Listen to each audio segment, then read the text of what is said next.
안녕하세요. 여러분의 건강에 도움이 되고자 노력하는 황당의 원더스 TV입니다. 오늘도 시청해 주셔서 감사합니다. 예전에 코로나19와 독감 차이점을 알려드리면서 두 질환은 바이러스가 다르기 때문에 각각 검사를 해야 한다고 하였습니다.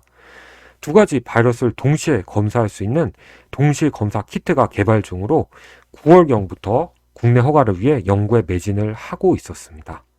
그러던 중에 11월 3일 식품의약품안전처에서 신종 코로나 바이러스 감염증, 인플루엔자, 동시 진단 시약 1개 제품을 국내에 정식 허가를 했습니다. 식약처에서 발표한 보도자료 살펴보겠습니다. 그리고 주의사항 등에 대하여서도 알려드리겠습니다.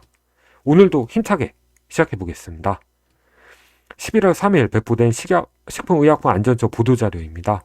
코로나19, 인플루엔자, 동시 진단, 시약 국내 정식 허가 관련 보도입니다.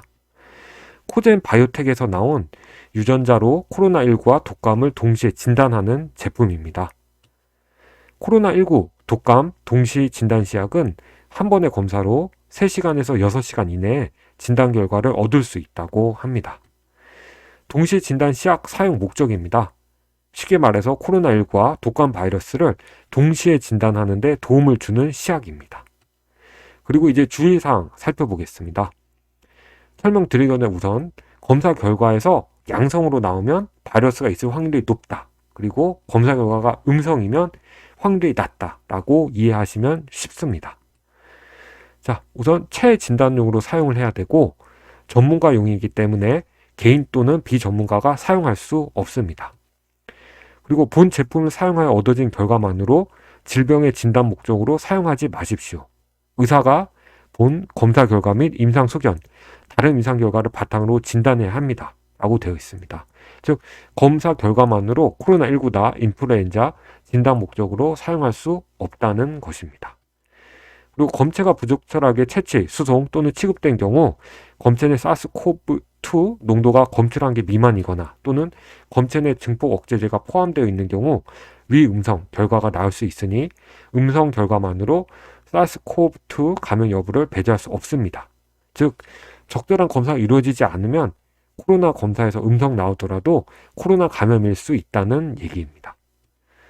다음, 이제 신청 제품에 포함된 프라이머와 프로브 결합 부위에 변이가 있을 경우 민감도가 낮아질 수 있습니다. 쉽게 얘기하면 검사 시약이 변질되면 검사 정확도가 낮아진다는 얘기입니다. 본 검사는 다른 세균이나 바이러스성 병원군에 의해 유발되는 질병을 배제할 수 없습니다. 즉, 다른 질환이 있는지 없는지는 확인이 불가능하다는 얘기입니다. 사스코브 감염 시 이 진에서 양성의 결과를 보일 수 있으니 반드시 다른 방법으로 결과를 확인해야 합니다. 즉, 사스에 감염된 경우에도 이 시약으로 검사하면 코로나19 검사에서 양성으로 나올 수가 있으니 다른 검사를 해서 혹시 사스가 아닌지 확인이 필요하다는 내용입니다. 허가가 되었으니 이제 상용화되면서 시약에 대한 검사법, 주의사항 등에 대하여 좀 더 자세한 내용이 나올 것으로 기대됩니다. 한 번에 검사할 수 있다는 편의성도 중요하겠지만 정확하게 진단할 수 있는 검사였으면 좋겠습니다. 오늘도 시청해 주셔서 감사합니다. 다음에도 유용한 내용으로 찾아오도록 하겠습니다.